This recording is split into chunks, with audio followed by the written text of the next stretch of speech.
প্রিয় সুধী, আজকে দ্বিতীয় তারাবিতে সূরা বাকারার 204 নম্বর আয়াত থেকে তেলাওয়াত শুরু হবে। এই তেলাওয়াতে সূরা বাকারায় রাব্বুল আলামিন যা বলছেন তার সারসংক্ষেপ হলো এমন: হে ঈমানদারগণ, তোমরা পরিপূর্ণভাবে ইসলামে অন্তর্ভুক্ত হয়ে যাও এবং শয়তানের পদাঙ্ক অনুসরণ করো না। নিশ্চিতরূপে সে তোমাদের প্রকাশ্য শত্রু। পার্থিব জীবনের উপর কাফেরদেরকে উন্মত্ত করে দেওয়া হয়েছে, আর তারা ঈমানদারদের প্রতি লক্ষ্য করে হাসাহাসি করে।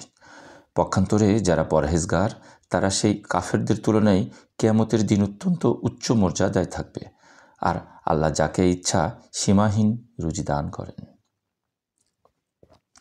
তোমরা কি এই ধারণা করো যে তোমরা এমনিতেই জান্নাতে চলে যাবে, অথচ সে লোকদের অবস্থা অতিক্রম করনি যারা তোমাদের পূর্বে অতীত হয়েছে। তাদের উপর এসেছে বিপদ ও কষ্ট, আর এমনিভাবে শিহরিত হতে হয়েছে, যাতে নবী ও তার প্রতি যারা ঈমান এনেছিল তাদেরকে এ পর্যন্ত একথা বলতে হয়েছে যে কখন আসবে আল্লাহর সাহায্য। তোমরা শুনে নাও, আল্লাহর সাহায্য একান্তই নিকটবর্তী। তোমরা ব্যয় করো পিতামাতার জন্য, আত্মীয় আপনজনের জন্য, এতিম অনাথদের জন্য, অসহায়দের জন্য এবং মুসাফিরদের জন্য। যুদ্ধ সম্পর্কে সূরা বাকারায় বলা হয়েছে, তোমাদের উপর যুদ্ধ ফরজ করা হয়েছে, অথচ তা তোমাদের কাছে অপছন্দনীয়। পক্ষান্তরে তোমাদের কাছে হয়তো কোনো একটা বিষয় পছন্দ নয়, অথচ তা তোমাদের জন্য কল্যাণকর, আর হয়তোবা কোনো একটি বিষয় তোমাদের কাছে পছন্দনীয়, অথচ তোমাদের জন্য তা অকল্যাণকর। বস্তুত আল্লাহই জানেন, তোমরা জানো না। ধর্মের ব্যাপারে ফিতনা সৃষ্টি করো না, যা নরহত্যা অপেক্ষা বেশি মহাপাপ। তোমরা মুশরিক নারীদেরকে বিয়ে করো না যতক্ষণ না তারা ঈমান গ্রহণ করে। সমস্ত নামাজের প্রতি যত্নবান হও, বিশেষ করে মধ্যবর্তী নামাজের ব্যাপারে, আর আল্লাহর সামনে একান্ত আদবের সাথে দাঁড়াও। এমন কে আছে যে আল্লাহকে কর্জ দেবে, উত্তম কর্জ, অতঃপর আল্লাহ তাকে দ্বিগুণ বহুগুণ বৃদ্ধি করে দেবেন? আল্লাহই সংকুচিত করেন এবং তিনিই প্রশস্ততা দান করেন, এবং তারই নিকট তোমরা ফিরে যাবে। 255 নম্বর আয়াতে সূরা আল বাকারায় আমরা আয়াতুল কুরসি হিসেবে যা জানি, সেখানে আল্লাহ পাক বলছেন, আল্লাহ ছাড়া অন্য কোনো উপাস্য নেই। তিনি জীবিত, সব কিছুর ধারক। তার তন্দ্রাও স্পর্শ করতে পারে না এবং নিদ্রাও নয়।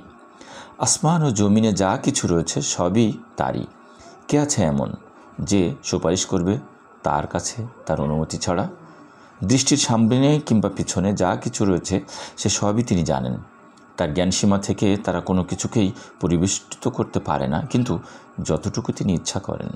তার সিংহাসন সমস্ত আসমান ও জমিনকে পরিবেষ্টিত করে রেখেছে, আর সেগুলোকে ধারণ করা তার পক্ষে কঠিন নয়। তিনি সর্বোচ্চ এবং সর্বাপেক্ষা মহান। যারা ঈমান এনেছে, আল্লাহ তাদের অভিভাবক। তাদেরকে তিনি বের করে আনেন অন্ধকার থেকে আলোর দিকে। আর যারা কুফরি করে, তাদের অভিভাবক হচ্ছে তাগুত। তারা তাদেরকে আলো থেকে বের করে অন্ধকারের দিকে নিয়ে যায়। এরাই হলো দোজখের অধিবাসী, চিরকাল তারা সেখানেই থাকবে। শয়তান তোমাদেরকে অভাব অনটনের ভীতি প্রদর্শন করে এবং অশ্লীলতার আদেশ দেয়। পক্ষান্তরে আল্লাহ তোমাদেরকে নিজের পক্ষ থেকে ক্ষমা ও বেশি অনুগ্রহের ওয়াদা করেন। আল্লাহ প্রাচুর্যময়, সুবিজ্ঞ। আল্লাহ যাকে ইচ্ছা তাকে বিশেষ জ্ঞান দান করেন, এবং যাকে বিশেষ জ্ঞান দান করা হয় সে প্রভূত কল্যাণকর বস্তু প্রাপ্ত হয়। উপদেশ তারাই গ্রহণ করে যারা জ্ঞানবান। যারা সুদ খায় তারা কিয়ামতে দণ্ডায়মান হবে, যেভাবে দণ্ডায়মান হয় ওই ব্যক্তি যাকে শয়তান আসর করে মোহবিষ্ট করে দেয়।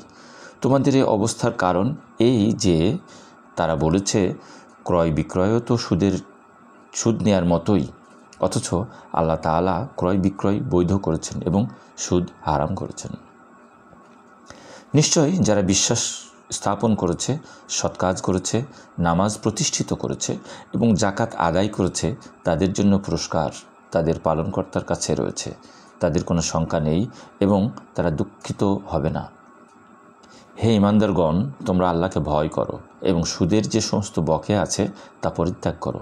যদি তোমরা ঈমানদার হয়ে থাকো, অতঃপর যদি তোমরা পরিত্যাগ না করো তবে আল্লাহ ও তার রসুলের সাথে যুদ্ধ করতে প্রস্তুত হয়ে যাও।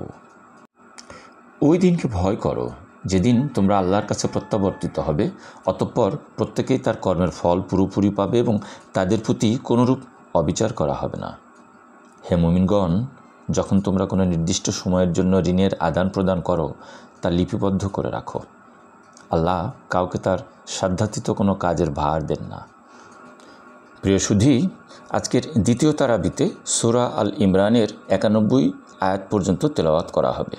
সূরা আল ইমরানে আজকে 91 আয়াত পর্যন্ত রব্বুল আলামিন পবিত্র কোরআনে যা বলেছেন তার সারাংশ ঠিক এরকম। তিনিই সেই আল্লাহ যিনি তোমাদের আকৃতি গঠন করেন মায়ের গর্ভে, যেমন তিনি চেয়েছেন। তিনি ছাড়া আর কোনো উপাস্য নেই। তিনি প্রবল পরাক্রমশীল প্রজ্ঞাময়। হে আমাদের পালনকর্তা, সরল পথ প্রদর্শনের পর তুমি আমাদের অন্তরকে সত্য লঙ্ঘনে প্রবৃত্ত করো না এবং তোমার নিকট থেকে আমাদেরকে অনুগ্রহ দান করো। তুমি সব কিছুর দাতা। নিঃসন্দেহে আল্লাহর নিকট গ্রহণযোগ্য দিন হচ্ছে একমাত্র ইসলাম। হে আল্লাহ, তুমি সার্বভৌম শক্তির অধিকারী। তুমি যাকে ইচ্ছা রাজ্য দান করো এবং যার কাছ থেকে ইচ্ছা রাজ্য ছিনিয়ে নাও, এবং যাকে ইচ্ছা সম্মান দান করো আর যাকে ইচ্ছা অপমানে পতিত করো। তোমারই হাতে রয়েছে যাবতীয় কল্যাণ। নিশ্চয়ই তুমি সর্ববিষয়ে ক্ষমাশীল। তুমি রাতকে দিনের ভিতর প্রবেশ করাও এবং দিনকে রাতের ভিতরে প্রবেশ করিয়ে দাও। আর তুমি জীবিতকে মৃতের ভেতর থেকে বের করে আনো এবং মৃতকে জীবিতের ভেতর থেকে বের করো। আর তুমি যাকে ইচ্ছা বেহিসাব রিজিক দান করো। মুমিনগণ যেন অন্য মুমিনকে ছেড়ে কোনো কাফেরকে বন্ধুরূপে গ্রহণ না করে। যারা এরূপ করবে আল্লাহর সাথে তাদের কোনো সম্পর্ক থাকবে না। হে রাসূল, আপনি বলুন, যদি তোমরা আল্লাহকে ভালোবাসো তাহলে আমাকে অনুসরণ করো।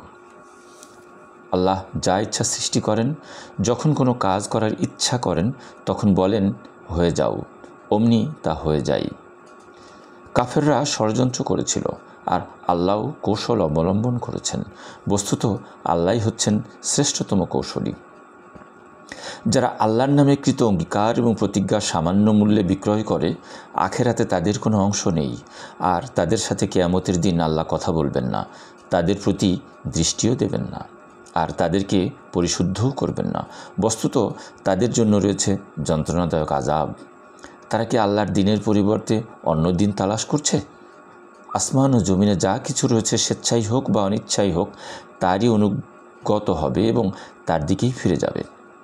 যে লোক ইসলাম ছাড়া অন্য কোনো ধর্ম তালাশ করে, কশ্চিন কালেও তা গ্রহণ করা হবে না। আখেরাতে সে হবে ক্ষতিগ্রস্ত। যদি সারা পৃথিবী পরিমাণ স্বর্ণও তার পরিবর্তে দেয়া হয়, তবুও যারা কাফের হয়েছে এবং কাফের অবস্থায় মৃত্যুবরণ করেছে তাদের তওবা কবুল হবে না। তাদের জন্য রয়েছে যন্ত্রণাদায়ক আযাব। পক্ষান্তরে তাদের কোনো সাহায্যকারী নেই। সম্মানিত সুধী, আমি ইন্টারনেট ঘাটাঘাটি করে যেটুকু পেয়েছি তারই আলোকে একটু বর্ণনা দেওয়ার চেষ্টা করেছি মাত্র। যতটুকু ভুলভ্রান্তি হয়েছে তা যেন রাব্বুল আলামিন আমাকে ক্ষমা করেন। আপনাদের কাছে দোয়া চাই। আসসালামু আলাইকুম।